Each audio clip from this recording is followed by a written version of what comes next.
اس وجہ سے امامت شناسی ہر مسلمان کا فریضہ ہے، اپنے وقت کے امام کی معرفت رکھتا، اس کے مقام کی معرفت رکھتا۔ کل آپ کی خدمت میں عرض ہوا تھا کہ حق معرفت کا کیا ہے۔ حق کے معرفت جس سے زیارت کا اجر ملتا ہے، جس کے سائے میں انسان پرورش پاتا ہے اور رشد حاصل کرتا ہے، وہ امام کو مفترض الطاعہ قبول کرنا ہے۔ جب پوچھا گیا معصوم سے کہ عارفاً بحق ہی سے کیا مراد ہے، کہ امام کی معرفت کا جو حق رکھتا ہو تو اس کو اجر ملتا ہے مجالس کا، اس کو اجر ملتا ہے زیارت کا، اس کو اجر ملتا ہے جو اس حوالے سے کام ہوتے ہیں۔ جس طریقے سے انسان کو اگر توحید کی معرفت نہ ہو تو آپ کتاب عقل و جہل، اگر آپ کو کبھی وقت ملے، آج کل تو ویسے ہی لوگوں کو وقت نہیں ملتا، تو کتاب پڑھنے کا پاکستان میں تو رواج ہی نہیں ہے۔ پاکستان میں کتاب پڑھنے کا رواج نہیں ہے، اس وجہ سے یہاں پہ سارے علامہ ہیں۔ علامہ کیوں ہیں سارے کے سارے؟ کیونکہ یہاں پہ کتاب کا ماحول ہی نہیں، کتاب پڑھنے کا ماحول۔ لازم بات ہے جاہلوں میں سارے علامہ ہوتے ہیں، علامہ میں علامہ تو کوئی نہیں نکلتا۔ جہاں پہ علماء ہوں وہاں پہ علامہ بننا مشکل ہوتا ہے، جہاں پہ اہل علم ہوں، اہل معرفت ہوں، وہاں پہ استاد بننا مشکل ہے۔ لیکن جہاں پہ سارے ہی آری ہوں تو وہ کہیں گے علامت الدہر آگے، فلاں علامت الدہر، فلاں علامت الدہر۔ تو آپ اگر اصول کافی جو ہماری بڑی کتاب ہے اور کتب اربع میں سے ہے، جس کا نام کافی ہے، اس کے 3 حصے ہیں: اصول کافی، فروع کافی اور روضۃ الکافی۔ اصول کافی میں ایک پوری کتاب ہے، اس کو کہا جاتا ہے کتاب الحجہ، یعنی حجت و امام کو ہم جو حجت کہتے ہیں۔ انشاءاللہ کبھی توفیق ہوئی کہ حجت لفظ کی تشریح بڑی ضرورت ہے، کہ لولا حجہ لساقت الارض باہلہا، اگر حجت خدا نہ ہو تو زمین اپنے اہل کو لے کے نکل جائے۔ تو ایک ہے کتاب العقل و جہل، سب سے پہلی کتاب جو وہاں پہ شیخ کلینی علیہ رحمہ نے، شیخ کلینی شیعہ مکتب کے بہت بڑے عالم ہیں، بہت بڑے۔ انہوں نے 20 سال میں یہ کتاب لکھی، 20 سال وہ مختلف علاقوں میں گئے، چھانٹی کرتے تھے، لوگوں سے ملاقاتیں کرتے تھے، پھر ان کے سے سند لیتے تھے، کہاں سے کس نے کون سی حدیث لی ہے۔ 20 سال تحقیقات میں رہے کہ کس کی بات درست ہے۔ ایک فنی کام ہے، مطلب ایک ہنر ہے، فنی کام تھا۔ تو آپ دیکھیں کتنے وہ اہل فن تھے اور کتنے محدث تھے زبردست قسم کے، کہ انہوں نے کس طرح مکتب اہل البیت کو خوبصورتی سے سمجھا، کہ اپنی کتاب کا آغاز جو کیا وہ کتاب عقل و جہل سے کیا۔ سب سے پہلا عنوان کہ عقل اور جہل۔ تو وہاں پہ جو احادیث توحید کی معرفت پہ لے کے آئے ہیں، جو آپ کی خدمت میں عرض کر رہا تھا کہ معرفت کے بغیر عمل کی کوئی ویلیو نہیں ہے، وزن نہیں پکڑتا عمل۔ اس وجہ سے تو آپ دیکھیں یہ جو ہمارے لوگوں کے بہت سارے مسائل ہیں، مشکلات ہیں، یہ مثلاً سنا رہے ہوتے ہیں کہ شمر بھی تو نماز پڑھتا تھا، ابن زیاد بھی تو نماز پڑھتا تھا، وہ بھی تو ایسا کرتے تھے۔ تو یہ کب بات سمجھ میں آتی ہے کہ وہ نماز جو وہ پڑھتے تھے وہ کیا تھی، اس میں کیا مشکل تھی؟ دیکھیں جب انسان کے اندر معرفت نہ ہو تو عبادتیں کوئی اثر نہیں کرتی اس کے اوپر۔ جب انسان صرف خضوع اور خشوع ہی نہ رکھتا ہو، یہ کیوں اتنے آداب نماز بیان کیے جاتے ہیں، خضوع اور خشوع۔ ایک روز پیغمبر گرامی توجہ کرے گا، یہ حدیث امام خمینی رحمۃ اللہ علیہ نے اپنی توضیح المسائل کے اندر لکھی ہے۔ جو امام خمینی رحمۃ اللہ علیہ کی توضیح المسائل تھی، اس میں جہاں پہ نماز کا باب شروع کرنے لگے تو اس سے پہلے ایک گفتگو تفصیلی کی کہ نماز کیا ہے، اس کی اہمیت کیا ہے۔ وہاں پہ فرمایا کہ ایک دن ایک شخص مسجد مدینہ میں نماز پڑھ رہا تھا، رسول خدا مسجد میں داخل ہو، صلی اللہ علیہ وسلم، اس کو نماز پڑھتے ہوئے دیکھا. جب اس کو نماز پڑھتے ہوئے دیکھا تو جب وہ پڑھ کے چلا گیا تو حضرت نے اپنے جو قریب لوگ بیٹھے تو ان سے کہا کہ اگر یہ اس حالت میں دنیا سے چلا جائے تو یہ مسلمانی پہ نہیں مرا، میرا امتی نہیں ہے. وہ کیا کر رہا تھا؟ نماز کو جلدی جلدی پڑھ رہا تھا، اس کو صحیح طریقے سے ادا نہیں کر رہا تھا. صرف نماز کی صحیح ادائیگی نہ کرنا وہ اتنا اثر کر سکتی ہے، تو وہ دلیل ہوتی ہے کہ یہ معرفت نہیں ہے. وہ خود ایک دلیل بن جاتی ہے. یعنی اگر اس شخص کے اندر معرفت ہوتی تو یہ ادائیگی صحیح کرتا. جس طریقے سے آپ دیکھیں بعض لوگ جو نماز پڑھ رہے ہوتے ہیں ان کی نماز کی کیا حالت ہوتی ہے. تو معرفت بڑی بنیادی چیز ہے. معرفت سے عبادت وزر پکڑ. تو وہاں پہ جو احادیث ہیں، بہت ساری احادیث، اگر آپ پورا باب پڑھیں گے، کتاب پڑھیں گے، آپ کو وہ بالکل واضح ہو جائے گی بات کہ صرف اگر آپ دین کو نہ سمجھتے ہو تو معصوم سے ایک شخص آیا، اس نے کہا کہ ہمارے ہمسائے میں ایک شخص چھٹے وہاں سے اس نے کہا کہ میرے ہمسائے میں ایک شخص رہتا ہے، وہ بڑا نماز پڑھتا ہے، روزے رکھتا ہے، حج پہ بہت جاتا ہے. حضرت نے فرمایا کیف عقلہ، تم مجھے یہ بتاؤ اس کی عقل کیسی ہے، یعنی اس کی سینس کیسی ہے، دین کو سمجھتا کیسا. اس نے کہا حضرت وہ مجھے چیز مشکوک لگتی ہے، اس کی جو سینس ہے نا دین کی وہ مجھے مشکوک لگتی ہے. حضرت نے فرمایا تمہارے پاس اس کی کیا دلیل ہے؟ کہا وہ وسوسے بڑے کرتا ہے، ہر کام میں وسوسہ کرتا ہے، ہر کام میں وسوسہ. نماز پڑھے گا وسوسہ کرے گا، روزوں میں وسوسہ کرے گا. جس طرح بعض کو وسواس ہو جاتا ہے، بیماری ہو جاتی ہے، تو اس وقت حضرت نے فرمایا بالکل ایسا ہی، وسواس جہل کی نشانی ہے.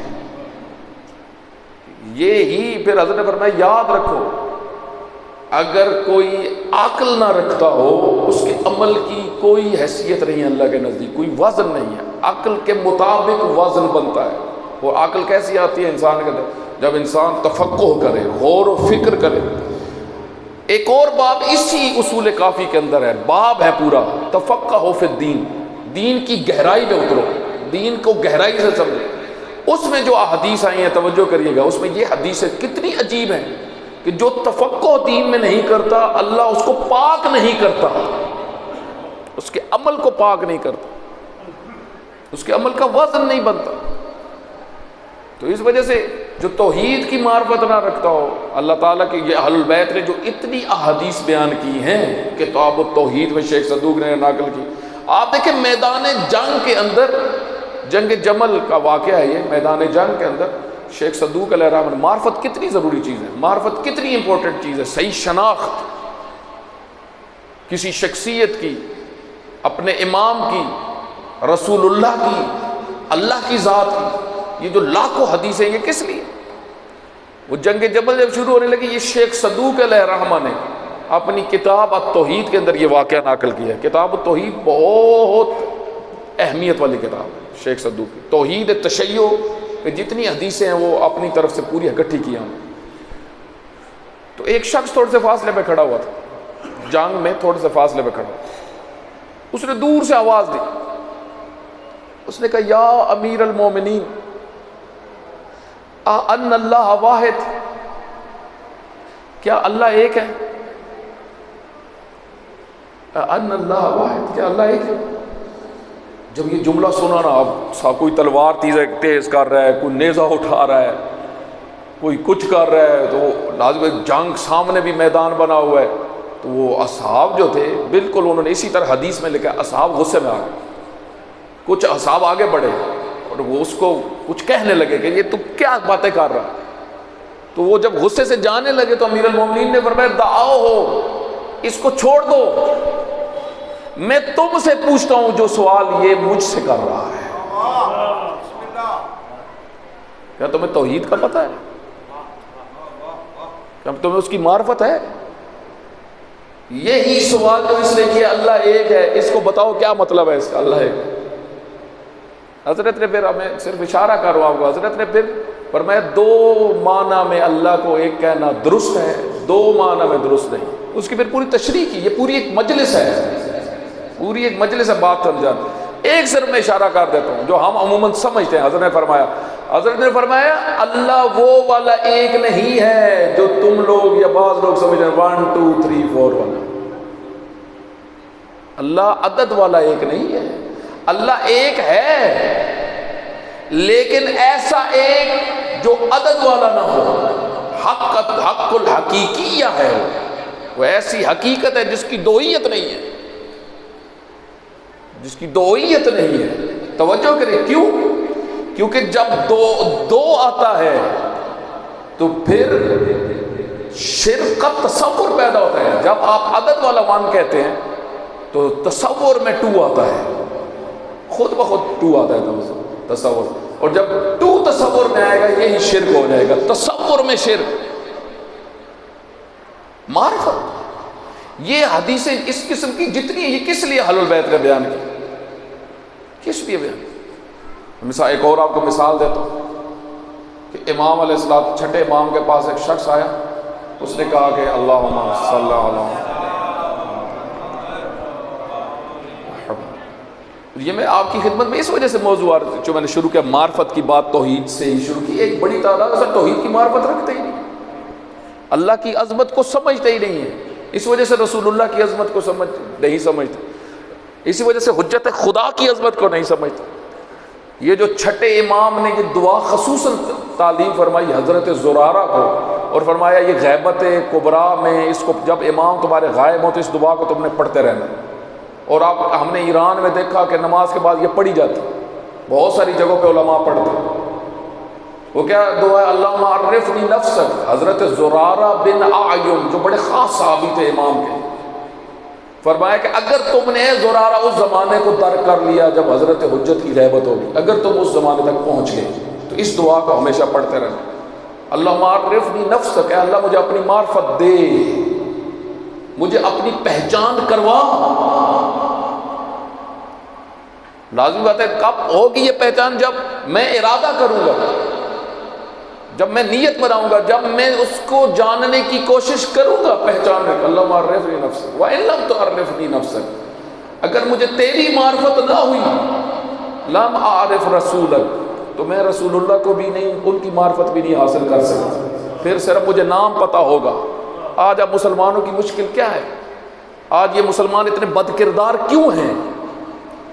ہر وہ گھٹیا کام کر رہے ہیں جو مغرب کی سرزمین پہ جو رسول اللہ کو نہیں مانتے, جو وہ کر رہے ہیں اس سے بدتر یہ کر رہے ہیں, اس سے بدتر. آپ کی آپ کے کالجز اور یونیورسٹیز میں ہو رہا ہے جو یورپ میں نہیں ہوتا, جو یورپ میں نہیں ہو رہا, جو مغرب کی سرزمین پہ نہیں ہو رہا, جہاں پہ ملحد ہے, جہاں پہ اللہ کا انکار کرنے والے ہیں. وہ نہیں کر رہے جو آج پاکستان کی یونیورسٹیز اور کالجز میں ہو رہا ہے. آج جو مسلمان کر رہے ہیں, آج جو مسلمانوں کی دنیا میں جو ملکوں میں ہو رہا ہے, آپ دیکھیں مکہ اور مدینہ جیسی سرزمین کے پاس کیا کیا بن رہا ہے. کیوں؟ اس کی وجہ کیا ہے؟ اس کی وجہ یہ ہے رسول اللہ کے نام جانتے ہیں جو کمال نہیں ہے. نام جاننا تو کمال ہی نہیں ہے. والد کا نام پتہ ہونا تو یہ تو کمال ہی نہیں ہے. رشتہ داروں کا پتہ ہونا یہ تو کمال ہی نہیں ہے. بچوں کا پتہ ہونا یہ تو کمال ہی نہیں ہے. یہ کمال ہے؟ معلومات تو کمال نہیں ہے. کمال یہ ہے کہ معرفت رسالت رسول اللہ. رسول اللہ کا مشن کیا ہے؟ رسول اللہ کس مقصد کے لیے ہے؟ رسول اللہ نے اپنی تبلیغ کہاں سے شروع کی؟ دین کی بنیادیں کیا تھی؟ رسالت کی اساس کیا ہے؟ قربانیاں کس لیے دی گئی؟ رسول اللہ نے منکرات کا کس طرح مقابلہ کیا؟ یہ ساری چیزیں جو نہ سمجھتا ہو تو کون سا وہ یہی مسلمان ہے جو آج آپ دیکھ رہے ہیں, وہ وہی مسلمان ہے. اس وجہ سے استاد مصباح یزدی نے ایک بڑی عجیب تعبیر اپنی کتاب میں, استاد مصباح یزدی فرماتے ہیں کہ آپ اگر ہرملہ کے اوپر تھوڑا سا سوچیں, خولی پہ تھوڑا سا سوچیں تو آپ اس نتیجے پہ پہنچیں گے. تھوڑا سا تاریخ کو پڑھیں تو آپ اس نتیجے پہ پہنچیں گے کہ زمانے جاہلیت میں بھی ایسے لوگ نہیں تھے. زمانے جاہلیت میں بھی آپ کو خولی جیسے نہیں ملے, زمانے جاہلیت میں بھی آپ کو ہرملہ جیسے نہیں ملے. وہ فرماتے ہیں یہاں سے سمجھو کہ رسول اللہ کی نعزت کو کتنا نقصان پہنچایا گیا. رسول اللہ کے نام پہ کیسے لوگ مسلط ہوئے اور کیسے لوگوں کو پھر آگے پروموٹ کیا گیا اور وجود میں لایا گیا اور رعیت کی کیا حالت ہوئی. رعیت میں سے خونی نکلے، حرمہ نہ نکلے، جن کے نسب مشکوک، جن کے کردار مشکوک، ایک ایسے ماحول. تو یہ ساری کیا، اس کی وجہ کیا ہے؟ جب انسان کے پاس رسالت کی معرفت نہ ہو، رسول اللہ کی عظمت دل میں نہ ہو، ان کا مشن پتہ نہ ہو. اور پھر فرمایا امام نے کہ اے خدا اللہ معرفنی رسولک، مجھے اپنے رسول کی معرفت عطا فرما. ان لم تعرفنی رسولک لم اعرف حجتک، اے خدا اگر مجھے تیرے رسول کی معرفت نہیں ہوگی تو پھر حجت خدا کی معرفت بھی نہیں ہوگی. وَإِن لَمْ تُعَرِّفْنِي حُجَّتَكَ، اگر آپ نے مجھے حجت خدا کی معرفت نہ کروائی، نہ پہچنوایا، ضَلَلْتُ عَنْ دِينِي، تو میں دین سے ہٹ جاؤں گا، گمراہ ہو جاؤں گا، دین سے گمراہ ہو جاؤں گا. معرفت بہت ضروری ہے. توحید کی معرفت آپ دیکھیں ائمہ نے کتنا اہتمام کیا توحید کی معرفت کے، تاکہ معرفت پیدا ہو، ایک باکردار بنے، یہ شخصیات بنے. حضرت ابو ذر کیوں بنے؟ معرفت. حضرت سلمان کیوں بنے سلمان؟ معرفت. حضرت عمار یاسر کیوں عمار یاسر بنے؟ معرفت. حضرت حذیفہ یمانی آپ دیکھیں پیغمبر اکرامی کے خلاف منافقین ماحول بنا رہے ہوتے تھے، رسول اللہ کی نظر حذیفہ پہ ہوتی تھی، حذیفہ یمانی جیسی شخصیات پہ ہوتی تھی. کیوں؟ یہ لوگ ہیں، یہ وہ لوگ ہیں جن کے اندر دین گیا ہے، عامل دین ہے، جن کے اندر دین اترا ہے. جس طرح امام زین العابدین علیہ السلام اپنی دعا میں فرماتے ہیں، دعا ابو حمزہ سمالی میں یہ جملہ ہے، آپ پڑھتے ہوں گے تو آپ نے، اے خدایا ایک تعداد وہ ہے جو صرف زبان سے لا الہ جنہوں نے کہا ہے اور کچھ بھی نہیں، تو ان کو جانتا ہے انہوں نے پھر کیا کیا ہے. بنو امیہ کا وہاں پہ ذکر کیا خصوصا، کہ جو صرف زبانی جنہوں نے کہا لا الہ الا اللہ محمد رسول، اور کچھ بھی، بلکہ یہاں تک کہ تاریخ میں شواہد موجود ہے اسی رسول اللہ کا نام ختم کرنے کے لیے انہوں نے پھر یہ سب کچھ کیا. یہ سب کچھ اس لیے، اور سید الشہداء علیہ السلام نے رسول اللہ کے تحفظ کے لیے سب کچھ کیا. تو آپ دیکھیں امام کے پاس، جو میں آپ کو حدیث عرض کرنے لگا تھا، کتنی امپورٹنٹ چیز ہوتی ہے معرفت، اور ہمارا تعلیمات میں کوئی انٹرسٹ ہی نہیں ہے، کوئی انٹرسٹ نہیں ہوتا. امام کے پاس ایک شخص موجود تھا، تو اس نے کہا اللہ اکبر. حضرت نے فرمایا یہ بتاؤ یہ اللہ اکبر کا مطلب کیا ہے؟ اس نے کہا اللہ اکبر، اللہ سب سے بڑا ہے. حضرت نے فرمایا اچھا یہ بتاؤ، جب آپ کسی کو بڑا کہہ رہے ہوتے ہو تو بڑے کے ساتھ چھوٹا ذہن میں آتا ہے یا نہیں آتا؟ مجھے بتائیں جس کے ایک بیٹا ہو اس کے ذہن میں کبھی آیا میرا بڑا کون سا یا چھوٹا کون سا؟ لیکن جس کے 4 ہوں وہ کہتا ہے بڑا چھوٹا. حضرت نے فرمایا جب تم یہ کہہ رہے ہو اللہ سب سے بڑا ہے، اس کا مطلب ہے تمہارے ذہن کے اندر کوئی چھوٹا بھی ہے. فرمایا یہی شرک ہے ذہنی سطح پہ، ہمارے ذہن کے اندر شرک ہے. اتنی باریک چیزیں اہل البیت نے بیان کی. پھر اس نے پوچھا پھر مولا اس کا معنی کیا ہے؟ حضرت نے فرمایا سنو، اللہ اکبر یعنی اللہ یوصف بے، اللہ کی وہ ذات ہے کوئی جتنی اس کی صفات بیان کر لے اس کی وصف بیان نہیں ہو سکتی. نعرہ تکبیر، نعرہ رسالت، نعرہ حیدری، محمد وآل محمد صلوات.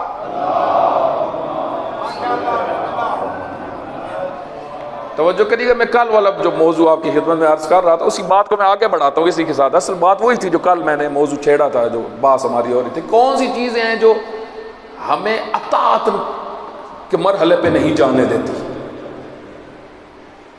کہ ہم اطاعت نہیں کرتے؟ کیونکہ تاریخ میں سب سے بڑا مسئلہ کیا رہا؟ اب امام حسین علیہ السلام کی امت نے اطاعت نہیں کی. خط تو حضرت نے سب کو لکھے، مکہ میں گئے ہی اس لیے تھے 4 مہینے جو رہے. مکہ میں جانے کے اوپر تحلیل کیا علماء نے کہ سید الشہداء علیہ السلام مدینہ سے مکہ کیوں گئے، مکہ جانے کی وجہ کیا تھی؟ مکہ سے ہر طرف پیغام پہنچے، لوگوں تک خبر پہنچے کہ حسین ابن علی نکل آئے. کیونکہ ہو سکتا ہے میں مدینہ سے کسی اور طرف جاؤں تو بہت ساروں تک اطلاع نہ پہنچے. مرکز تھا مکہ، مسلمانوں کا آنا جانا وہاں پہ رہتا تھا، خواص، علماء، مفتیان، یہ سب ادھر جاتے جاتے تھے. اس وجہ سے جب سید الشہداء علیہ السلام نے وہاں پہ جاتے ساتھ نماز شروع کروائی، جماعت کے ساتھ نماز ہوتی تھی تاریخ میں، سید الشہداء کے پیچھے ایک بڑی تعداد اقتداء کرنا شروع ہو گئی، نماز جماعت پھیلنا شروع ہوئی. آہستہ آہستہ. تو وہاں سے کچھ لوگ نکلے، انہوں نے باقاعدہ یزید کو خط لکھا کہ یہ جماعت وسیع ہوتی جا رہی ہے، یہ خطرہ بن جائے گی. یہ یزیدی، آپ دیکھیں یزید ہر جگہ پہ یہ یزیدی بیٹھے ہوئے، یزیدی سوچ جن کا صرف دیکھیں ایک بڑی تعداد کون ہوتی ہے، جو بھی اوپر بیٹھا ہے اس کو خوش کرنا ہے جیسا بھی ہے. یہ کون سی مسلمانی ہے؟ یہ بھی آپ دیکھیں مسلمانوں کا کتنا ایک طبقہ برا کردار رہا ہے ان کا، کہ جو بھی اوپر ہے ہم نے اس کو خوش کرنا. ایسا طبقہ آپ دیکھیں جنہوں نے امام حسین علیہ السلام کی رپورٹ بھیج رہے ہیں. یہ کون لوگ تھے؟ یہ وہ بنو امیہ کے اوباش، جن ایک بڑی تعداد سوسائٹی کے اندر، بڑی تعداد جو ہر جگہ پہ موجود تھی. تو یہ پہنچتا ہے مدینہ، وہاں سے جا کے خط لکھتا ہے یزید کو. یزید نے اس وقت عامر بن سعید کو کہا کہ اب حسین ابن علی کا گھیرا تنگ کرو، حسین ابن علی کے خلاف محاذ بناؤ. آپ دیکھ توجہ، ایک صلوات پڑھے محمد وآلہ.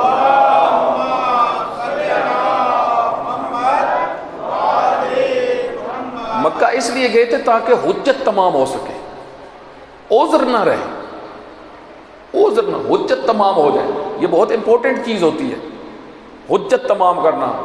معصوم حجت تمام کرتے ہیں کیونکہ حجت خدا ہے، اور حجت خدا کا کام ہے حجت تمام کرنا، لوگوں تک اطلاع پہنچانا. جیسے بصرہ والوں کو خط لکھا، کوفہ والوں کو خط لکھے، دوسرے شہروں میں لوگوں کو بھیجا، پہنچایا، خبریں منتقل کی تاکہ پورے عالم اسلام میں سب تک پیغام پہنچ جائے کہ حسین ابن علی اپنے بچوں کو، اپنی فیملی کو، خاندان کو لے کے نکل آئے.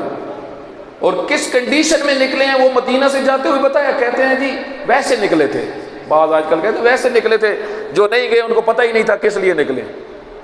یہ میں کل ایک کلپ سن رہا تھا ایک خطیب کا، وہ کہہ رہا تھا کہ یہ جو کہتے ہیں کہ بڑی بڑی شخصیات نہیں گئی امام حسین علیہ السلام کے ساتھ، اس کی وجہ یہ تھی امام حسین علیہ السلام نے یہ تھوڑا بتایا ہوا تھا کہ میں قیام کر رہا ہوں، وہ تو ویسے گئے تھے. آپ اندازہ لگائیں کتنی تحریف کرتے ہیں یہ مکتب کے اندر. سید الشہداء علیہ السلام نے جو خطوط، جو وصیت نامہ لکھا، اس میں فرمایا میں اصلاح کے لیے نکل رہا ہوں. سب کتابوں کے اندر لکھا ہوا ہے انی لم اخرج، میں خروج نہیں کر رہا. یہ خروج کیا ہوتا ہے؟ خروج طاغوت کے خلاف ہوتا ہے. آپ تصور کریں اس چیز کی طرف کہ بنو امیہ نے دین کو کتنا بدلا تھا. اصل میں خروج کی جو تعبیر پیغمبر گرامی نے بیان کی کہ خروج کرنا سلطان ظالم کے خلاف، یہ خروج ہوتا ہے. بنو امیہ نے لوگوں کو کیا بتایا ہوا تھا کہ جو بھی اوپر ہو اس کے خلاف بات کرنا، یہ خروج ہوتا ہے، یہ بغاوت ہوتی ہے، باغی. یہ باغی تعبیر بھی پیغمبر گرامی نے بتائی. امام حق کے مقابل میں جو اٹھے شخص ہوگا تو باغی ہوگا، گروہ ہوگا تو گروہ باغی ہوگا. اس وجہ سے فرمایا تھا اے عمار تمہیں باغی گروہ قتل کرے گا. باغی یعنی جو امام حق سے بغاوت کرے. بنو امیہ نے جو تعلیم معاشرے میں عام کر دی تھی کہ جو بھی اوپر بیٹھا ہوا ہے اس کے خلاف بات کرنا بغاوت ہے، جس کا نتیجہ کیا ہوا؟ جب سید الشہداء علیہ السلام کے اور اصحاب کے سر پہنچے تو کیا کہہ رہے تھے کوفی اور شامی؟ باغیوں کے سر. یعنی آپ دیکھیں جو باغی اس کو امام بنا دیا، اور جو امام اس کو باغی بنا دیا. یہ ہوتا ہے میڈیا، یہ ہوتا ہے گھٹیا میڈیا کا استعمال گھٹیا طریقے سے. اس کا نقصان آپ دیکھا اگر اس کے مقابل میں حق کی بات بتانے والے نہ اور سارے خاموش بیٹھے ہوئے ہو، اس کا نتیجہ یہ ہوتا ہے. اس طرح چیزیں الٹ پلٹ ہوتی. تو سید الشہداء علیہ السلام نے خروج کیا، بلایا سب کو، تو اطاعت کیوں نہیں کی؟ میں خلاصہ آپ کی خدمت بس آج بات کو کر رہا ہوں. کیوں نہیں اطاعت کی؟ اس کی وجوہات میں نے بیان کی. ہوا و ہوس، ایک بڑی تعداد کو اپنی خواہشات کئی قسم کے ہو سکتے. ایک عبداللہ ابن مطیع کو حضرت نے کہا میرے ساتھ آؤ، اس نے کہا میں نے نیا پلاٹ بنایا، باغ بنایا ہے. وہ پلاٹ اس کی ہوس، ذمہ داری نہیں. دیکھیں میرا بچوں کے لیے کمانا، میرا حلال کمانا، یہ میری ذمہ داری ہے. کب تک؟ جب تک اس سے بڑی ذمہ داری نہ لگے. فرض کریں ابھی ہم ادھر بیٹھے ہوئے ہیں مجلس میں، یہ ہماری ذمہ داری ہے، میں پڑھوں آپ سنیں. اگر باہر مجھے پتہ چلتا ہے ایکسیڈنٹ ہو گیا، تو جوان گرے پڑے ہیں، ان کا خون گر رہا ہے، ٹھیک ہے، تو آپ ذمہ داری کیا ہے؟ آپ پہنچے، ان کو بچائیں، ہاسپٹل میں پہنچائیں، یہ وہ ضروری ہو جائے گا، اس کی جان بچانی ہے۔ ذمہ داریوں سے اوپر ذمہ داری ہوتی ہے۔ اب جب امام فرما رہے ہیں کہ آؤ میرے ساتھ، اگر آپ یہ وہ بات کر رہے ہیں، وہ ذمہ داری نہیں ہوگی آپ کو، آپ ہوس مان جائیں گے۔ کیوں؟ کیونکہ اس نے فریضے کو ترک کر دیا، خواہش کا پیروکار بن گیا، فریضے کو ترک کر دیا۔ یہ ہوتے ہیں مرحلے ذمہ داریوں کے، اہم مہم کی تشخیص۔ بعض وقت کیا ہوتا ہے، ہم کوئی کسی چیز میں ہوس کا شکار ہے، کوئی کسی، یہ رکاوٹیں بنتی ہیں، یہ ہزاروں اس کی مثالیں ہیں، ہزاروں۔ کوفہ کو آپ دیکھ لیں، پورا کوفہ، بعض وقت انسان علمی شخصیت ہوتا ہے۔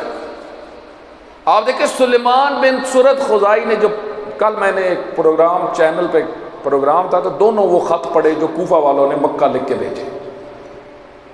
میٹنگ کس نے بٹھائی تھی؟ سلیمان بن سرد خزائی نے، کہا کہ آ جاؤ سارے، بیٹھ کے 5 شخصیات کے نام لکھے ہوئے ہیں جن میں حضرت حبیب ابن مظاہر بھی تھے۔ انہوں نے کہا ہے کوفیو، حسین ابن علی مکہ پہنچ چکے، آپ لوگوں نے ان کا ساتھ دینا ہے تو مجھے بتاؤ، آمادہ ہو، جان دے سکتے ہو، فائٹ کر سکتے ہو؟ انہوں نے کہا جی بالکل کر سکتے اور کریں گے۔ کہا اگر نہیں کر سکتے نا تو پہلے بتا دو، تاکہ ان کو بلایا نہ جائے، یہ اچھا نہیں ہوتا۔ کہا نہیں، آپ خط لکھو۔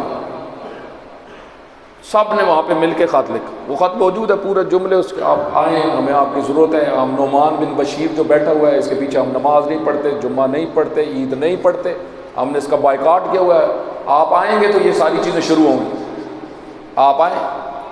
آپ دیکھیں یہی سلیمان بن سرد خزائی نہ حضرت مسلم بن عقیل کا ساتھ دیا، ان کی نہضت کو کمزور کیا، اور نہ امام حسین علیہ السلام تک پہنچے۔ 7 محرم کو حضرت حبیب ابن مظاہر پہنچ گئے، مسلم بن اوسجہ پہنچ گئے، اس کا مطلب پہنچا تو جا سکتا تھا۔ امام حسین علیہ السلام نے جو کربلا سے خط لکھا، آخری خط میری نظر میں جو وہاں سے لکھا، جو مجھے محسوس، یعنی جو میں نے مطالعات کیے ہیں اس میں، کیونکہ بعض خطوط میں بحث ہے کون سے وقت پہ گیا، وہاں سے جو لکھا، انہی 5 لوگوں کے نام لکھے سوائے حضرت حبیب ابن مظاہر کے، جنہوں نے وہ پہلا خط لکھا تھا، اوپر نام لکھے۔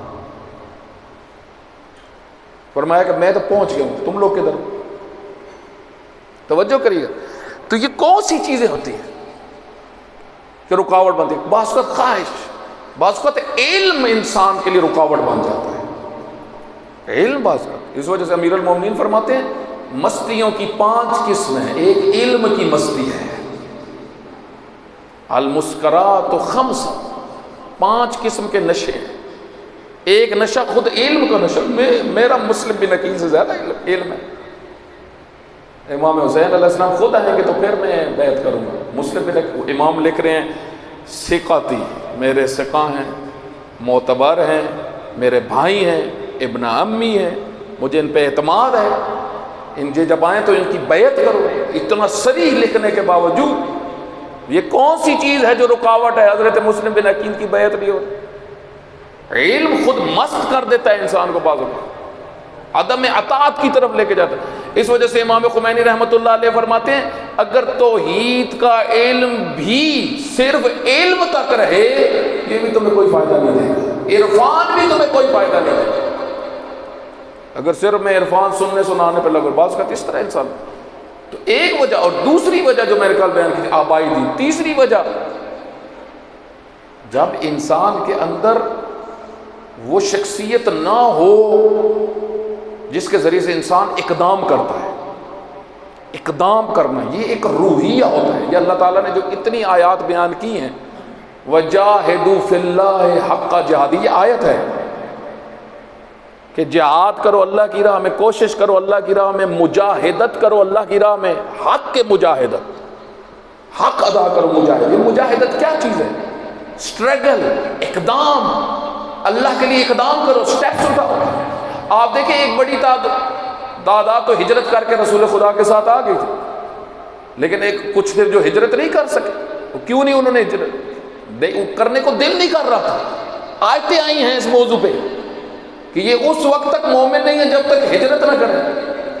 جو علاقہ نہیں چھوڑ سکتا اللہ کے لیے، وہ جان کہاں سے دے گا؟ اس وجہ سے وہ ایک آیت آپ توجہ کریے گا، ایک آیت جہاں پہ اللہ تعالیٰ فرماتا ہے، انشاءاللہ اس کا حوالہ بھی میں آپ کو دے دوں گا، ایک دن اس کے اوپر ہمارا تبصرہ ہو۔ اللہ تعالیٰ فرماتا ہے کہ قیامت والے دن ایک گروہ کو جب فرشتے کھینچ کے جہنم میں ڈال رہے ہوں گے، جہنم میں، تو کہیں گے ہمارے لیے تو علاقے میں تنگی تھی، مشکلات تھی، تو وہ فرشتے کہیں گے تم نے ہجرت کیوں نہیں کی؟ کیوں نہیں ہجرت کی؟ جب تمہیں پتا تھا اس جگہ پہ فساد ہی فساد ہے اور ہم نہیں بچ سکتے فساد کے، تو تم نے ہجرت کیوں نہیں کی؟ بعض لوگوں کی ہجرت ہمت ہی نہیں پڑتی، بعض لوگ اس سے اگلا مرحلہ ہوتا ہے، آپ نے اقدام کرنا ہوتا ہے، مجاہدت کرنی ہوتی ہے۔ آپ دیکھیں اہل البیت علیہ الصلوۃ والسلام کی ایک بہت بڑی خصوصیت، اصحاب اہل البیت جو قریبی تھے ان کی کیا خصوصیت ہے؟ آپ ہر زیارت میں پڑھتے ہیں وجاہدت فی اللہ، وجاہدت فی اللہ، اے امام حسین علیہ السلام آپ نے حق کے جہاد کیا ہے، اے امیر المومنین آپ نے حق کے جہاد کیا ہے۔ یہ جہاد کیا ہے؟ اللہ کی راہ میں کوشش، اقدامات۔ ایک بڑی تعداد عبادت کرتی ہے، ان کے اندر مجاہدانہ رویہ نہیں ہوتا۔ رہبر معظم فرماتے ہیں، آپ خواتین کو فرماتے ہیں کہ آپ دیکھیں سیدہ زینب سلام اللہ علیہ اسوہ ہیں، سیدہ فاطمہ الزہرا سلام اللہ علیہ تمام مسلمانوں کے لیے اور خصوصاً خواتین کے لیے اسوہ، فرماتے ہیں وہ عبادت میں بھی سب سے آگے ہیں، وہ بچوں کی تربیت میں بھی سب سے آگے ہیں۔ ہمارے ہاں کیا ہوتا ہے، جو خواتین کے بچے ہوتے ہیں وہ اکثر نماز نہیں پڑھتے اور بہانے ایسے ایسے ایسے ایسے بنا کے رکھے ہوئے ہیں، انسان حیران ہوتا ہے۔ سب سے بڑا بہانہ بچہ کپڑے نجس کر دیتے۔ اب یہ مجھے بتائیں کپڑے چینج ہونے میں کتنا ٹائم لگتا ہے اور پاک کرنے میں کتنا ٹائم لگتا ہے؟ 5 منٹ پاک کرنے میں لگ جاتے ہیں، اسی جہاں پہ پیشاب کیا ہے اسی جگہ کو دھو دے، کپڑے پاک ہو گئے۔ کیونکہ اب بچے آ گئے تو ذہن میں یہ آتا ہے کہ بس یہ سب سے بڑی ذمہ داری ہے جو ہم کر رہے ہیں، بقایا ہر چیز سے چھٹی ہوگی۔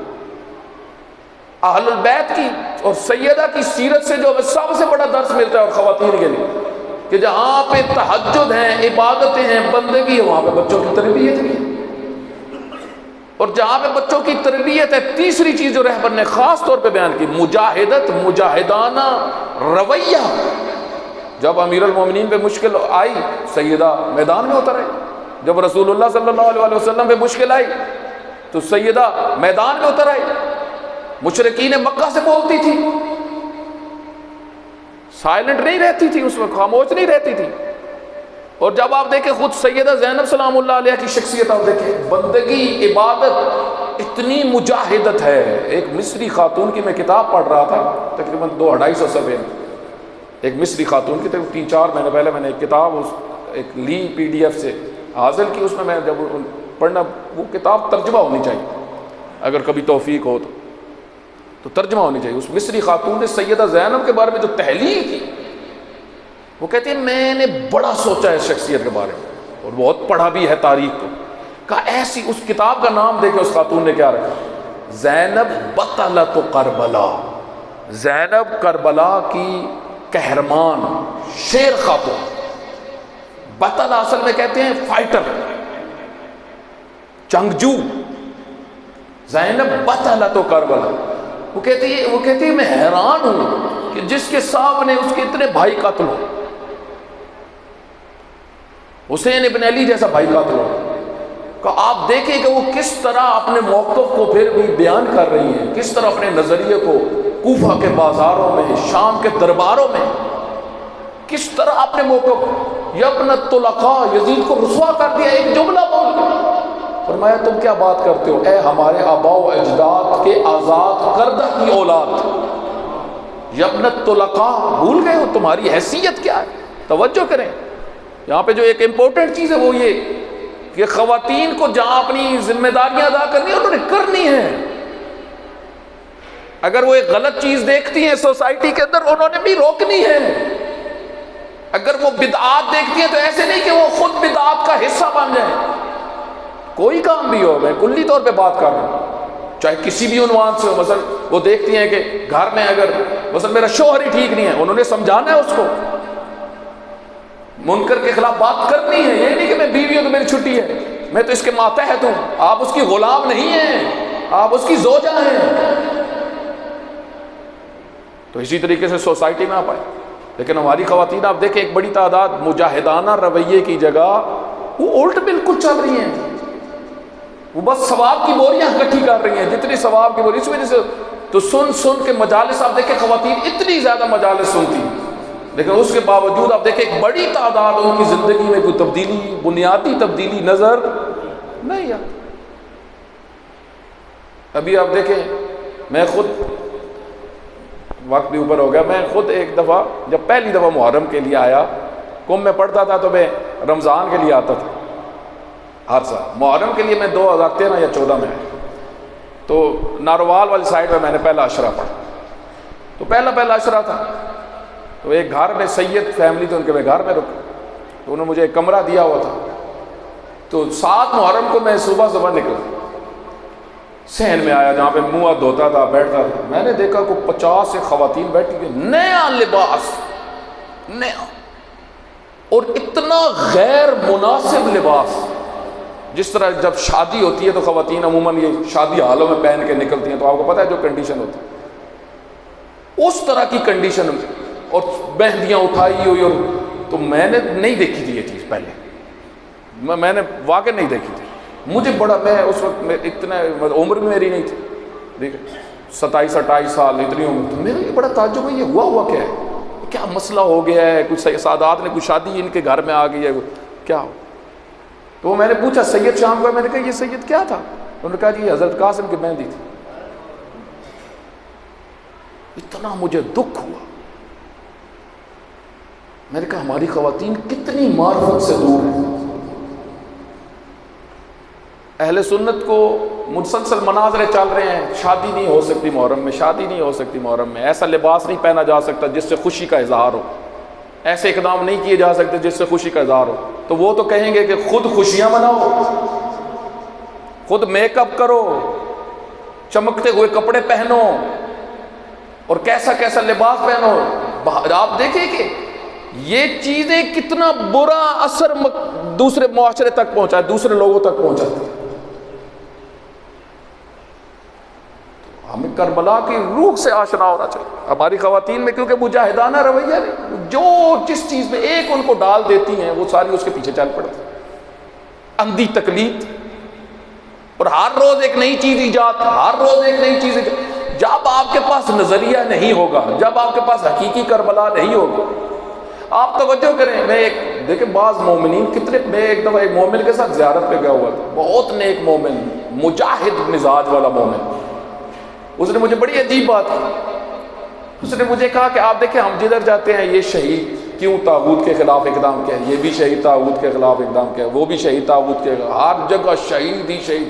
آئمہ کی اولادیں اتنے شہداء کہ آپ 3 مہینے رہیں ایران اور عراق، صرف شہداء آئمہ کی اولادوں میں سے جو شہداء ہیں ان کی زیارتیں ختم نہ ہوں. طاغوتوں کے خلاف اقدام، فساد کے خلاف اٹھے، یہ سارا کر کے. تو اس مومن نے مجھے کہا، اس نے کہا ایک یہ دین ہے جہاں پہ طاغوتوں کے خلاف اٹھنا ہے اور شہادتیں ہونی ہیں، ایک ہم لگے ہوئے ہیں ہر سال ایک نئی چیز. کیونکہ نظریہ پتہ ہی نہیں، حقیقی سوچ ہے ہی نہیں. جب آپ کے پاس حقیقی سوچ نہیں ہوگی، ہم نے کرنا کیا؟ لبیک یا حسین کہو، شعار بلند کرو، لبیک یا زینب کہو، شعار بلند کرو. مسلمان خواتین کو شعار سکھاؤ کہ زینب کبریٰ کے کردار کو ہم نے حاصل کرنا ہے، سمجھنا ہے. انہوں نے دین کے لیے اپنے بھائیوں کے لاشوں کو وہ دیکھتی رہی، لیکن اس کے باوجود نہ تہجد قضا ہوئی اور نہ پیغام پہنچانے میں تھوڑی سی کوتاہی کی. اپنی ذمہ داری ادا کی، دین کو آگے بڑھا. لیکن جب انسان کے اندر معرفت ہی نہ ہو، میں نے آپ کی خدمت میں عرض کیا نا کہ حضرت قاسم کیا فرماتے ہیں شب عاشور کہ چاچا میں بھی کیا شہداء میں سے ہوں، شہادت تو احلی من الاصل ہے، کیف الموت. ایک وہ حضرت قاسم جو شہادت کی آرزو رکھتے ہیں کہ میں راہ خدا میں حسین ابن علی جیسے امام کا ساتھ دیتے ہوئے اور طاغوتوں کے مقابلے میں جا کے شہادت حاصل کر. ایک یہ نظریہ اور ایک یہ کہ جی مہندی نکال. تصور کتنا فرق ہے 2 کربلا.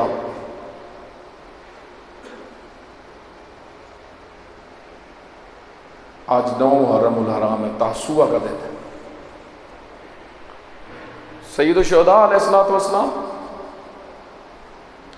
9 محرم کو سید الشہداء علیہ السلام پہ حملہ کرنے کی کوشش کی گئی، عصر کے وقت، عصر کے بعد کے وقت حملہ کرنے کی ظالموں نے کوشش کی۔ سید الشہداء علیہ السلام نے اپنے بھائی عباس سے کہا، عباس، اے عباس علمدار، مجھے ان لوگوں کی جو روشیں ہیں اور جو حرکتیں ہیں وہ ٹھیک نہیں لگ رہی، تم ذرا جاؤ دیکھ کے آؤ، اس ٹائم پہ عرب حملہ نہیں کرتے مغرب سے پہلے، یہ عربوں کے دستور کے خلاف ہے، جاؤ ذرا دیکھ کے آؤ یہ کیا ارادہ رکھتے ہیں۔ حضرت عباس علمدار گئے، کچھ لوگ آئے ہوئے تھے دوسرے لشکر کی طرف سے، پوچھا کیا ہے؟ کہا حملہ کرنا۔ اس وقت حملہ کرنا؟ کہاں ابھی آرڈر آیا ہے ابن زیاد کا کہ جب خط پہنچے ابن سعد کے پاس تو حملہ کرنا، ہم نے ابھی حملہ کرنا۔ تو حضرت عباس علمدار آئے سید الشہداء علیہ السلام کے پاس آ کے بتایا کہ وہ یہ کہہ رہے ہیں۔ حضرت نے ان سے کہا کہ ان کو کہو کہ رات رک جاؤ، صبح جنگ ہو جائے گی۔ انی احب الصلاۃ، مجھے نماز سے بڑی محبت ہے، وتلاوت القرآن، مجھے قرآن سے بڑی محبت ہے۔ ایک اور رات اللہ کی بندگی، اللہ کی اطاعت، یہ شب عاشور اس چیز کا نام۔ اس وجہ سے طاہا مصری اپنی کتاب کے اندر انہوں نے وہ کہتے ہیں نقشہ کھینچو خیموں کا، حسینی خیموں کا اور یزیدی خیموں کا، نقشہ کھینچو، آرٹ بناؤ۔ اپنی کتاب میں لکھتے ہیں کہ ادھر سے ہی تمہیں پتہ چل جائے گا خدا والے کون ہیں اور شیطان کے پیروکار کون ہیں۔ کہا ایک طرف اس طرح قرآن کی تلاوت، سجود میں سبحان ربی الاعلیٰ، دعائیں، مناجات، اللہ کی یاد، اور دوسری طرف کیا تھا؟ ناچ تھا، رقص تھے، شراب تھی، نشہ تھا۔ کہا ادھر سے ہی پہچان لو حسینیت کیا ہے، یزیدیت کیا ہے۔ طاہا حسینی مصری عالم اپنی کتاب۔ تو سید الشہداء علیہ السلام کے پاس حضرت عباس آئے تو فرمایا کہ ان کو کہو گے حضرت عباس ایک رات کے لیے جنگ ٹل گئی، اب جب جنگ شروع ہوئی تو جنگ ہوتی رہی۔ ایک وقت وہ آیا جب حضرت عباس رہ گئے اور کوئی بھی نہیں تھا۔ سید الشہداء علیہ السلام حضرت عباس علمدار آئے، حضرت عباس علمدار کہا اے بھیا مجھے بھی اجازت دے دیں۔ حضرت عباس سے بڑی محبت تھی سید الشہداء علیہ السلام۔ قمر بنی ہاشم کہتے تھے، قمر بنی ہاشم یعنی ہاشمیوں کا چاند۔ جب سوار ہوتے تھے اپنی سواری کے اوپر، امیر المومنین نے حضرت عقیل سے کہا تھا اے عقیل میرے لیے ایک ایسی خاتون ڈھونڈو جس سے مجھے شجاع بیٹا نصیب کرے اللہ میرا نصیب، بہادر بیٹا۔ میں یہ سوچ رہا تھا کہ سید کیوں امام علی علیہ السلام یہ طلب کر رہے تھے، تو میرے دل میں یہ آیا شاید ایک وجہ یہ ہو، امیر المومنین تو علم رکھتے تھے، ایک وجہ یہ ہو کہ جب میرا حسین نکلے نا تو کوئی تو ہو جو اس کا علم بردار، کوئی تو ہو جو اس کا دستے بازو ہو، کوئی تو ہو اس کا ساتھ ہو۔ تو حضرت فاطمہ جن کو ام البنین کہا جاتا ہے ان کے ساتھ امیر المومنین کی شادی ہوئی، اور پھر حضرت عباس پیدا ہوئے۔ بڑے بھائی تھے، 3 بھائی اور تھے، 3 ان سے چھوٹے تھے، وہ بھی ساتھ ہی تھے، ان کی شہادت بھی ہو چکی، تینوں بھائیوں کی شہادت ہو چکی۔ سب بھائیوں کو میدانوں میں باری باری خود تیار کر کے بھیجا عباس، جاؤ کل رسول اللہ کے سامنے ہم کہیں شرمندہ نہ ہو جائیں، جاؤ میدان۔ اب جب اجازت چاہیے نا، سید الشہداء علیہ السلام نے اجازت نہیں دی۔ کیا فرمایا تم ہمارے علم بردار ہو لشکر کے، اور تمہیں پتہ ہے علم بردار گر جائیں تو جنگ ختم ہو جاتی۔ تو اس وقت حضرت عباس نے فرمایا بھیا وہ کون سا لشکر ہے جس کا میں علم بردار ہوں؟ وہ لشکر تو رہا ہی نہیں، سب تو چلے گئے، علی اکبر بھی چلے گئے، سب چلے گئے۔ تو اس وقت پہ اجازت نہیں دی، پھر بھی اجازت نہیں، مقتل کے جملے اجازت نہیں دی۔ 7 محرم الحرام کے بعد پانی بند کر دیا گیا تھا، فرات کے ارد گرد ایک بڑی تعداد کو رکھا گیا تھا کر کے خیموں تک پانی نہ پہنچے، اور پیاس سے ایک بڑی تعداد تڑپ رہی تھی، پانی کی کمی تھی، گرمی کی شدت تھی۔ یہ کنڈیشن تھی کہ حتیٰ ایک صحابی، اب حالت اس کنڈیشن یہ تھی، ایک صحابی جو امام حسین علیہ السلام کے بڑے پیارے تھے، انہوں نے کہا کہ مولا مجھے ایک دفعہ اجازت دے، میں اپنے ساتھ سے ملنا چاہتا ہوں، میں کچھ اس کو نصیحت کرنا چاہتا ہوں، آپ مجھے اجازت دیں گے؟ حضرت نے فرمایا جاؤ، آپ جاؤ نصیحت کرو۔ وہ گئے تو انہوں نے کہا کہاں ہے ابن سعد؟ کہا اس خیمے میں ہے۔ تو وہ صحابی جو اس خیمے میں داخل ہوئے تو ابن سعد کو انہوں نے سلام نہیں کیا، ایسے ہی داخل ہو گئے۔ تو ابن سعد ملعون کہتے ہیں ہم مسلمان نہیں ہیں جو ہمیں سلام نہیں کرتے. تو اس وقت اس صحابی نے کہا کہ اچھا تم ابھی تک اپنے آپ کو مسلمان سمجھتے ہو؟ یہ کیسی مسلمانی ہے کہ فرات کے کنارے حیوان بھی پانی پی رہے ہیں اور تھوڑے سے فاصلے کے اوپر رسول اللہ کی بیٹیاں بیٹھی ہوئی، علی ابن ابی طالب کی بیٹیاں بیٹھی ہوئی، چھوٹے چھوٹے بچے ہیں جن کے پاس پانی نہیں. یہ تمہاری مسلمانی؟ یہ تو مسلمان ہو. یہ کنڈیشن تھی خیموں کی. سکینہ ایک خیمے سے دوسرے خیمے میں جاتی تھی، دوسرے سے تیسرے میں، بچے پیچھے پیچھے تھے. اے سکینہ ہمیں پانی چاہیے. آپ کہتے ہیں جب خیموں سے آواز بلند ہوئی نا العطش، مقتل میں جس طرح موجود ہے، اس وقت حضرت عباس نے درد بھری آنکھوں سے دیکھا سید الشہداء کہ اب تو مجھے اجازت دے دے خیموں کے اندر سے العطش کی ہو. بچے تڑپ رہے ہیں، بچے تڑپ رہے ہیں، بھائی مجھے اجازت دو. کہتے ہیں ایک نیزہ اٹھایا اور ایک ہاتھ میں، دائیں ہاتھ میں نیزہ تھا، بائیں ہاتھ میں مشک اٹھائی، نکلے فرات کی طرف. جب فرات کے کنارے پہنچے، علی کا شیر بیٹا اتنا شجاع تھا، جو میدان میں اترا، کہتے ہیں یہ سب ایسے بھاگے جیسے شیر کو دیکھ کے چیزیں بھاگتی ہیں، حیوان بھاگتے ہیں، بھاگ گئے. حضرت عباس آرام سے بیٹھے فرات کے اوپر. جب بیٹھے نا تو ہاتھ میں پانی، چلو میں پانی، ہاتھ میں پانی اٹھایا.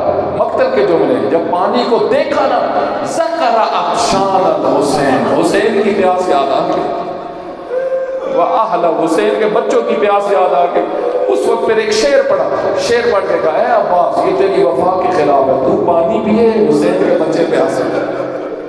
یہ وفا نہیں ہوتی ہے عباس. کہتے پانی کو واپس پھینکا، پانی کو واپس پھینکا، سوار ہوئے، مشق کو پر کیا، پر کر کے نکلنے کا ارادہ کیا. اب ظالم طاق میں تھے، سامنے سے تو آگے وار نہیں کر سکتے تھے. کسی کی جرت تھی کہ عباس کے سامنے آگے وار کرتا؟ چھپے ہوئے تھے درختوں کے پیچھے. ایک ظالم نے ایک درخت کے پیچھے جو چھپ کے وار کیا، دائیں ہاتھ کا کٹنا تھا، بائیں ہاتھ میں مشق کو لے کے آئے. اب دوسری طرف سے ایک ظالم نے بائیں ہاتھ کو وار کیا. امام زین العابدین علیہ السلام فرماتے ہیں جس طرح حضرت جعفر تیار کے دونوں بازو کٹے تھے نا، ہمارے چچا کے اسی طرح بازو کٹے، اور وہ پرواز کریں گے جنت کے اندر ان بالوں ان پروں کے ساتھ جو ان کے عوض میں اللہ تعالیٰ ان کو عطا فرمائے گا. اب جب دوسرا بازو کٹا نا تو حضرت نے اشعار پڑھنا شروع کیا. اشعار مسلسل پڑھ، رجس پڑھ رہے تھے، کٹ رہے تھے بازو، رجس پڑھ. ایک رجس یہ پڑھا، فرمایا کہ اے ظالموں تم اگر میرے ہاتھ کاٹ دو، جو کرنا ہے کر لو، میں کبھی حسین کو نہیں چھوڑوں گا، میں کبھی حسین کو نہیں چھوڑوں گا. کیوں؟ فرمایا اس کی وجہ پتہ ہے کیا؟ کیونکہ حسین کے بعد صرف ذلت رہ جاتی ہے. حسین ابن علی کے بعد صرف ذلت رہ جاتی ہے، اور میں ذلت کو قبول کرنے والا نہیں ہوں. کہتے دور سے حرملہ دیکھ رہا تھا، اور حرملہ نے دیکھ کے کہا، اس کو سمجھ میں لگ گئی، اس کو سمجھ لگ گئی کہ عباس کی طاقت جسم میں نہیں ہے. اگر جسم میں ہوتی تو ابھی تک عباس گر جاتا. ان کی طاقت اس مشق کے اندر ہے جو ان کے منہ میں ہے. اس وجہ سے ظالم نے تیر اٹھایا، اور تیر کا پھینکنا تھا، تیر مشق میں لگی، پانی کا گرنا تھا. جو گرا نا اب امید ٹوٹی. اب حضرت عباس کی امید ٹوٹی. مجھے بتائے جب امید ٹوٹی، اب ایک جنگجو نے سواری سے نیچے اترنا، سواری سے نیچے اترنا، تو وہ کس چیز کے سہارے اترتا ہے؟ وہ بازو کے سہارے اترتا ہے. جس کے بازو ہی نہ تو وہ کیسے اترے گا؟ سینے کے بال آئے زمین کی طرف، کیونکہ سامنے تیر لگے ہوئے تھے. تھوڑی دیر کے لیے تیروں کے اوپر رہے، تیروں کے اوپر رہے، پھر خود کو اپنے آپ کو نیچے لے کے، جب نیچے لے گئے، مقتل کے جملے ہیں، مقتل کے جملے، اپنے آپ کو اس طرح بٹھا لیا جس طرح تشہد میں نمازی بیٹھا ہوتا ہے. اس طرح اس کنڈیشن میں بیٹھے ہوئے تھے. جہاں تک میں نے مقتل کے جملے پڑھے ہیں نا، حضرت عباس جب حضرت علی اکبر جب سواری سے نیچے آ رہے تھے، اس وقت کہا یا ابا، میرے بابا مجھے سنبھالو. جب قاسم سواری سے نیچے آ رہے تھے، اس وقت کہا یا اماں مجھے سنبھالو. ابھی تک حضرت عباس نے نہیں کہا تھا یا اے میرے بھائی مجھے سنبھالو، ابھی بیٹھے ہوئے تشہد کی حالت میں. اس منظر کو حضرت ام البنین نے خود بیان کیا. فرمایا کہ جب 4 قبریں بنا کے بیٹھتی تھی نا، پورا دن بین پڑتی رہتی تھی، گریا کر. وہ لوگ بھی گریا کرتے تھے حضرت ام البنین کے ان مسائب کو سن کے. ایک مصیبت کا جملہ جو پڑھا کرتی تھی شعر کی صورت پڑھتی تھی، اے عباس مجھے کسی نے آ کے بتایا ہے کہ تمہارے سر میں گرز لگا ہے. جو لوہے کا ہوتا ہے گرز، وہ لوہے کا ہوتا تھا جو خاص پہلوانوں کو گرانے کے لیے مارا کرتے. سر میں گرز لگا ہے، میں نے سنا. کہ جب مجھے بتایا گیا نا، میں نے یقین نہیں کیا. میں نے کہا یہ ممکن نہیں ہے، میرے عباس کے سر میں کوئی گرز یہ کیسے ہو سکتا ہے کہ عباس جیسے کہ سر میں کوئی، جو کسی کی ماں نے ایسا بچہ نہیں جو عباس کے مقابلے میں اس طرح ہے. کہ اس وقت جب میں یہ سوچتی تھی نا، تو پھر مجھے کسی نے یہ بھی بتایا کہ جب سر میں گرز لگا تھا نا، اس وقت دونوں بازو نہیں تھے. دونوں بازو نہیں تھے. اس وقت مجھے یقین ہوا ہاں میرے عباس کے سر پہ گرز لگاؤ. اب جب گرز لگا نا اس وقت فرمایا یا خواہ میرے بھائیا مجھے سنبھالو. سید الشہداء پہنچے, کس حالت میں پہنچے, کیا فرما رہے تھے سید الشہداء؟ یہ فرما رہے تھے, یہ جملہ ہے الان انکسر ظہری وقلت حیلتی, میری کمر ٹوٹ گئی, میری تدبیریں ختم ہو گئی. عباس کے بعد میری تدبیریں ختم ہو گئی. پاس آئے, آنکھوں سے خون صاف کیا, تیر نکالا, گفتگو شروع کی. کہا اے میرے بھائیا, اے حسین ابن علی, مجھے خیموں میں مت لے کے جانا, مجھے خیموں میں مت لے کے جانا. کیوں؟ کہا اس کی وجہ یہ سکینہ میرے انتظار میں بیٹھی ہوگی, میں نے میرے انتظار میں بیٹھی ہو. عزیزوں بس شہادت کا ہونا تھا اور نہیں لے کے گئے سید الشہداء. جہاں پہ قبر ہے اسی جگہ قبر ہے جہاں پہ حضرت عباس گرے تھے. اسی وجہ سے جہاں پہ گرے تھے وہاں پہ ہی قبر بنی, نہیں لے کے گئے. لیکن خیموں کی حالت بدل گئی. جب خیموں میں خبر پہنچی نا, اب بیویوں نے گریہ کرنا شروع کیا, جملے بدلے, بین بدلے. ایک عالم نے لکھا ہے اپنی کتاب, وہ کہتے ہیں یہ فرق آ گیا کہ جب تک عباس زندہ تھے بیویاں سو جایا کرتی تھی. رسول اللہ کی بیٹیاں جن کو جنگلوں میں پہنچا دیا تھا امت, وہ سو جایا کرتی تھی اور دشمن جاگتے رہتے تھے کہ عباس ہے. لیکن جب عباس کی شہادت ہوئی تو اب رسول اللہ کی بیٹیاں جاگتی تھی.